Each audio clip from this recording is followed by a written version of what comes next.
Welcome to the garage. I'm Robert, and this is Haslip Cycle Works.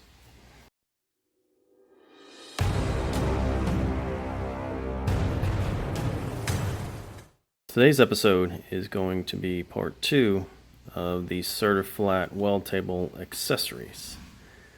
Part 2 in the series. I don't know about you guys, but any of you other guys out there that do any TIG welding or anything, when you start to accumulate filler wire, where do you put it? I'll show you where mine is currently, and it's a bit of a problem. It's not easy to get to, it's messy, I can't keep the filler wire clean because it's exposed. So today, with a few items that you may be able to see on the table here, we're going to address that. But leave down in the comments, what do you guys do with your filler wire? Do you have a drawer for it, a cabinet or something? I'm a little cramped on space here in the garage, but share your ideas with me. If you don't have a space for it, this solution may work for you, whether you own one of these tables or not. If you have any sort of welding surface that you use, you can adapt what we're going to do today for your table. But first, let me show you where I keep mine.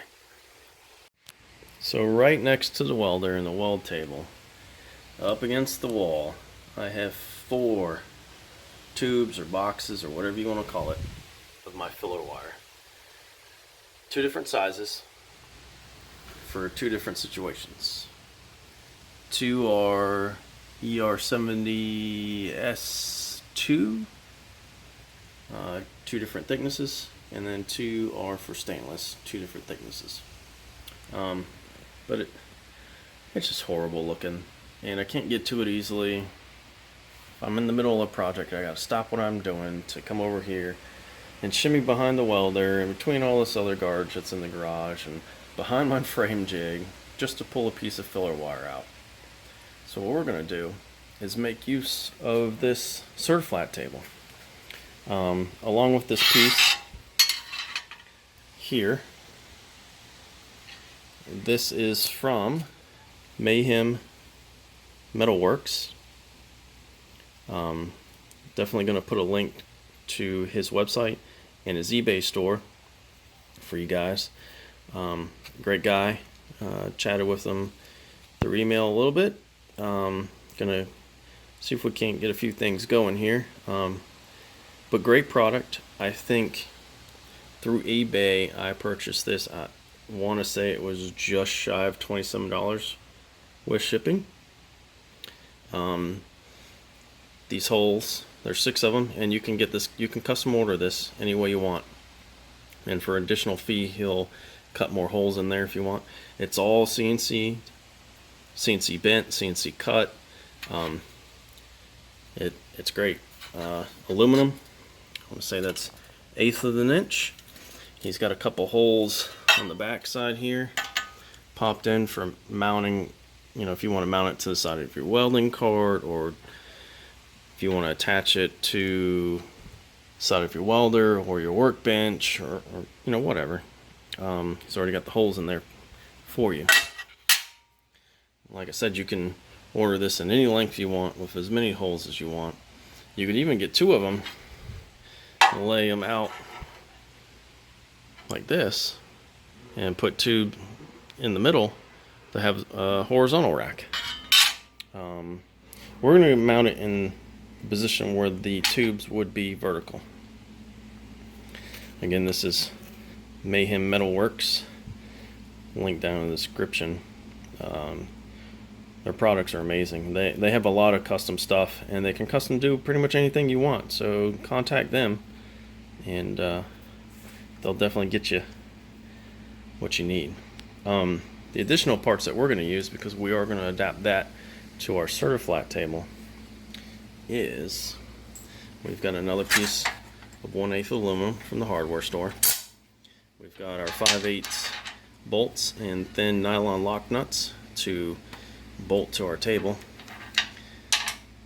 And because there's not that much weight, 2 will be more than plenty. I mean, these are 5/8 fasteners, so no worry there. a little bit of super glue, a few of these 1.5" end caps, and a few of these 1.5" couplers.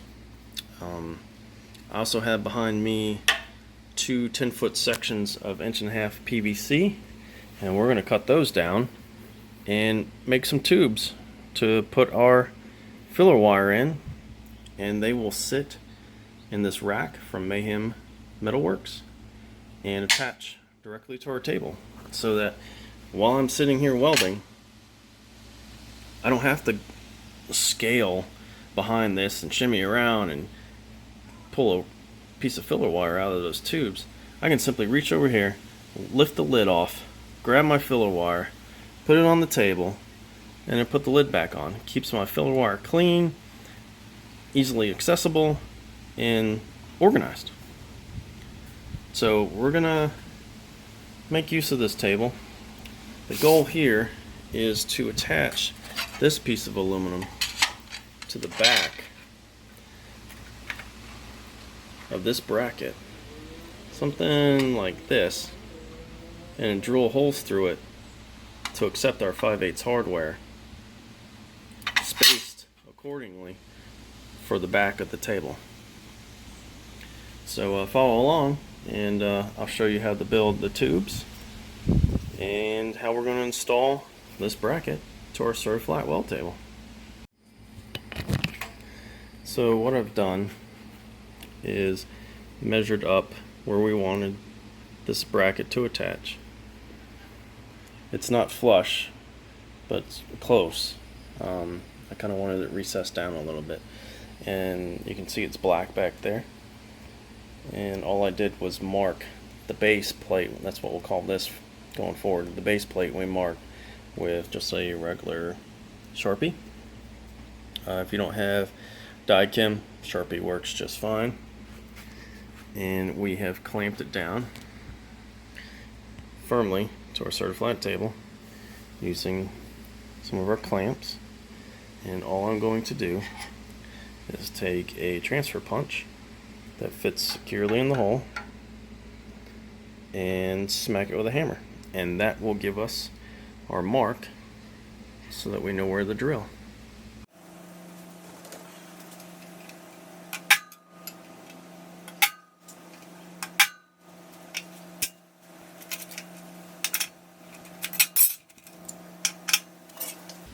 So now, as you can see, we've got our clear markings. There's a little dimple there, so we know where to drill. Plate. What we want to do is see how it's going to interface with the table. We're only going to do 2 bolts, so one towards each end. Still gives us plenty of meat on the back plate. And all I did was the same Sharpie trick, and we're going to set it against the table, get it level, and we're going to use our clamps on the side of the table to cinch it down, and from the back side of the table we'll mark where those blobs of Sharpie are, and that'll give us an idea where we need to pop those holes in order to drill for our 5/8 hardware.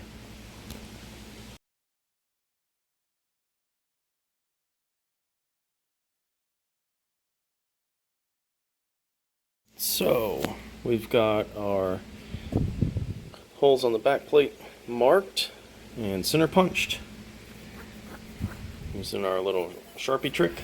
So I'm going to go ahead and do a small pilot hole, and because I don't have a 5/8 bit, I'll have to use a step bit, but since it's aluminum, it should be pretty easy to go through.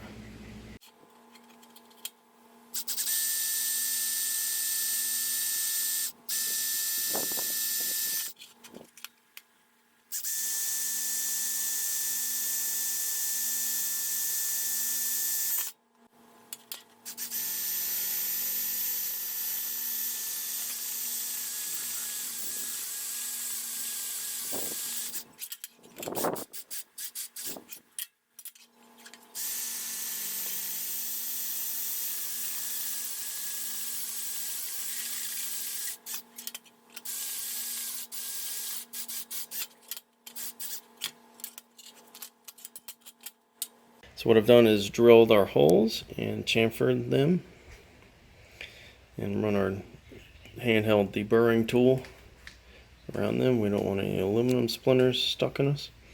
And I've rounded the corners off, get rid of any sharp edges, and then just gone over it with a Scotch-Brite to kind of knock that finish down and wiped it down with some acetone. So what we're ready to do now is use some rivets to attach our two pieces. These rivets are a little long, but it's all I have, and they'll work just fine. They're not going to interfere with anything. So I'm going to go ahead and get the riveting tool and pop these bad boys in place. Just went ahead and pop riveted our backing plate to our hanger. Looks pretty good. Got our holes all dressed.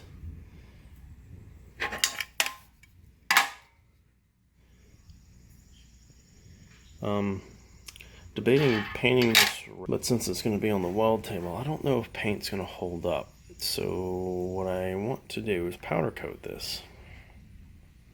Unfortunately, right now, my little toaster oven that I'm using as a powder coat oven is lacking in capacity.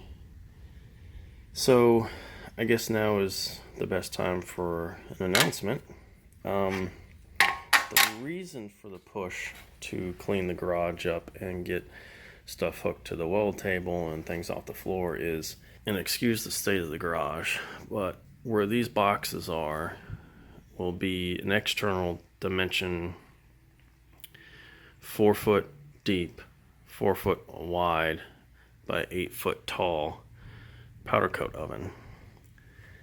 And on this side, got a lot of cleaning up over here to do, but that fridge is going to go. Some of these shelves are going to go. Going to kind of move around the toolbox and those tools there and kind of clean up some of this mess. And like I said, please excuse the current state. And on that side will actually be a spray booth that has a couple fans and a filter and some LED lights in it that we can spray our powder coat on our parts. And the reason for the sheer size of the powder coat oven that we want to build is twofold. One, I want to build a metal rack on casters that will slide into that spray booth, and we can hang our parts from it and powder coat, paint, Cerakote, whatever we're going to do. And if it's a process that requires heat, we can roll it right across the shop, right into our powder coat oven, and bake it. The other reason for the sheer size of the powder coat oven that we're going to actually build, we're not going to buy, we're going to build along with our spray booth, is I would like to be able to take a set of motorcycle wheels or 2 sets or whatever the case may be and powder coat all those and bake them at one time, and or at the same time a frame for a motorcycle. So we could strip down, say, the mini bike or the Triumph or any one of these other project bikes down to the frame, powder coat it, and bake it as one piece in that big oven. So, announcement of upcoming project. So stay tuned for that. To the next part. The actual tubes themselves. This is, like I mentioned earlier, 1.5" PVC, and in my local hardware store they come in 10-foot sections. Now, the way I buy my filler rod, I don't know if it's the same in your situation or not. Mine filler rod come in 36-inch lengths or pieces. So I've cut my first cut on this piece of PVC from this end to this end was 38 inches. I wanted it just a little bit longer than the actual wire. And then from the end I cut it at 8 inches. And we'll throw a coupler here and a cap on this end, and I've already got a cap on this end. Now I'm just dry fitting these now, and you could probably get away with that. I'm going to see how it goes, and if need be, I've got some super glue. We can glue everything together. Because this isn't actually going to be holding any water or being used for plumbing like it was originally intended, you don't need to go out and buy PVC glue and primer and all that. Probably get away with just dry fitting it. Just make sure it's real tight. So I'm going to go ahead and assemble this and show you what it looks like when it's all done. Alright, so I've got it all together, still just dry fitted. Cap on one end, and then a coupler, and cap on the other end. And what you do is pull this out, and that's your lid. So while you're sitting at the welding table and you're doing something, you reach across, pop this end off, grab your filler wire, throw your cap back on, good to go. So now the moment of the truth, I'm going to grab a couple pieces of my filler wire and I'm going to throw it in this bad boy and make sure we measured correctly and cut correctly. Plenty of that sticking out that we can grab a piece and then throw our lid back on. No problem. I'm going to go ahead and kind of mock this up on the front of the table.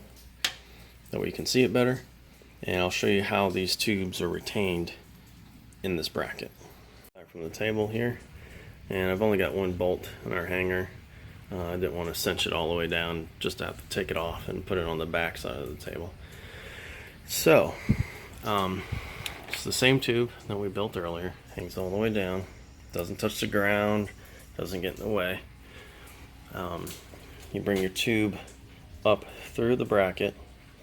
Put your coupler on. As you can see, the lip from the coupler rests right on the bracket and keeps it from falling through.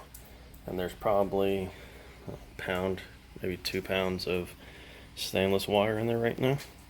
No problem hanging on at all. Our cap hasn't popped out.